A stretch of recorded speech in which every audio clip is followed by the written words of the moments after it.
Tim, so we heard the second debate. It was held this week between Governor Gretchen Whitmer and Tudor Dixon. And what are your thoughts on how it went? Well, it was pretty clear that Tudor Dixon was on the offensive most of the night. The governor gave back also, so it was a good exchange between the two of them. The ultimate question is, what's the impact on the election? I think on a scale of 1 to 10, it might be a 4 or maybe even a 5, because here's the harsh reality of debates.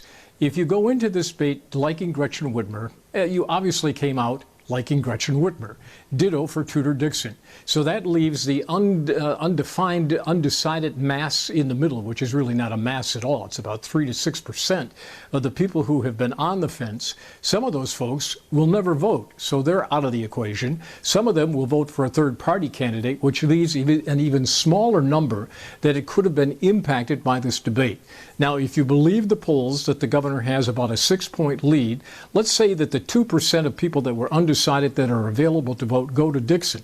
The governor still wins by 4 percentage points. So the bottom line on the debate was, these generally reinforce your love for the candidate that you love, and the chances of them crossing over, that Dixon people going to Whitmer or vice versa, is pretty slim. What does the governor need to do you think, to get those remaining votes? This is all about turnout.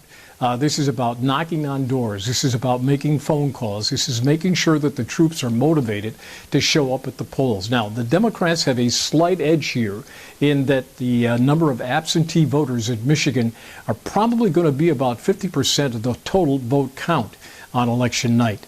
And generally, Democrats use the absentee ballots a little more than Republicans, although we've seen an uptick in Republicans using absentees as well.